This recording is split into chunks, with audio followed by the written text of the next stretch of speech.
Treneri, iepriekšējā spēle arī tika analizēta īsumā, varbūt tāds kopsavilkums, kas bija labās lietas tieši pret Serbiju. Intensitātes līmenis mums patīkās, spēlētāji pašatdeve, ticība, agresivitāte, vienotības un konsistence visu 40 minūšu garumā. Mēs centāmies būt agresīvākā komanda laukumā.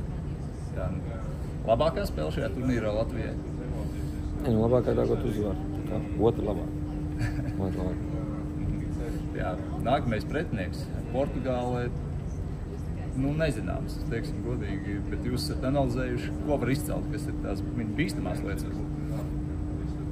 Bīstamās lietas ir viņiem laba aizsardzība kopumā. Viņiem ir spēlētājs.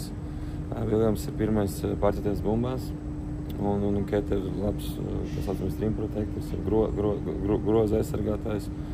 Viņi spēlē gudri, viņi spēlē savā stilā, kurā viņi spēlē labāk nekā pretinieki, tāpēc mums uzdevums ir neielaisties viņu stilu basketbolā. Jā. Kāds būs tas uzdevums no pirmās minūtes, kā mums jāspēlē?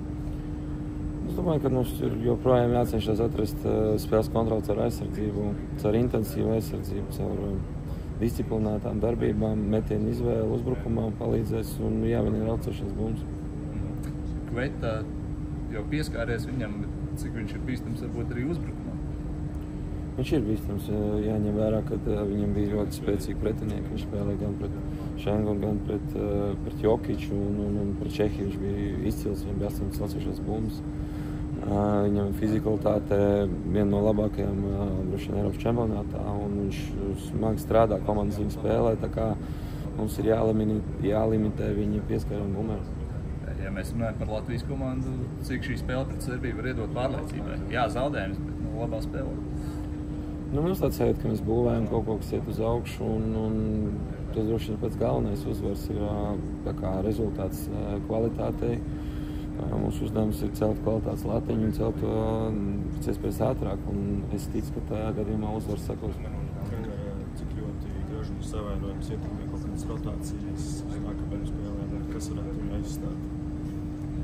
Viss, kas ir pieteikumā, teiksim. Protams, ka loma palielinās gan Čavaram, gan Marekam, Mērim, gan arī droši vien Mācim Steinbergam. Mēs redzam, ka ir spēles, kur mēs esam īsāki, varam spēlēt ar dāvu pa 4. pozīciju. Tā kā es domāju, ka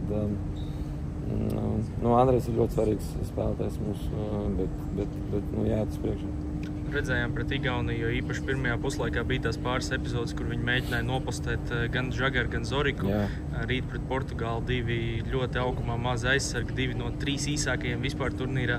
Vai mēs varam kaut ko sagaidīt mūsu mazo izpildījumā? Tas būtu jautri, jā.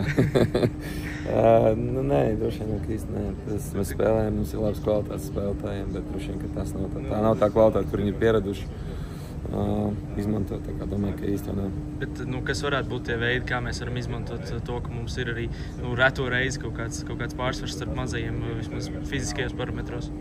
Es domāju, tas izpaužos visās iespējamos veidos, ieejot blokos, izmantojot ātrumu, kontrolējot spēles tempu.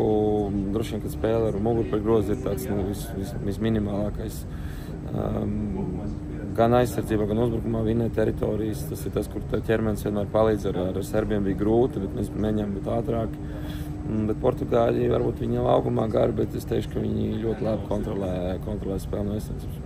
Teiks, ka es atkal par negatīvo, bet iepriekšējā reize, kad Eiropas čempionātā spēlējām pret Portugālu, tu vēl pats biji profesionāls.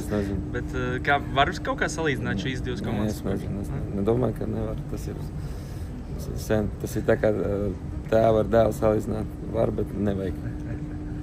Tas, ka Portugāļi pārbaudas spēlē Spāņu, viņus ir pieveica kaut kā tiek ņemts vērā vai galvenokārt tas pievērst viņu uzvīku viņa fināla turnīrā? Mēs redzam kvalitāte ir augsta, disciplīna augsta, viņi ļoti labi sagatavojas katram pretiniekam.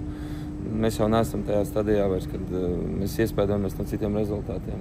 Es domāju, ka mēs vairāk būvējam savu spēli, jo tikai savs basketbols var dot rezultātu, varbūt mazāk ciklējamies uz pretinieku izaugsmu turnīru laikā.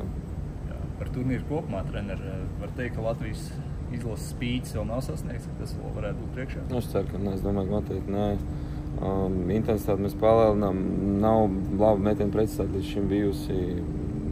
mūsu analītiķis, cilvēks, cipars, Peiners, Žans ir šokā, jo viss tās līknes ir aizgājuši galīgi uz otru pusi. Tā kā mēs gaidām, ka tās līknes savienosies. Kristapam ir, manuprāt, 13-12-0. Tā kā tur ar metienu treneri jārunā atkal bargāk ir. Tā kā, viss kaut kas, es domāju, ka labākais ir priekšā. Paldies!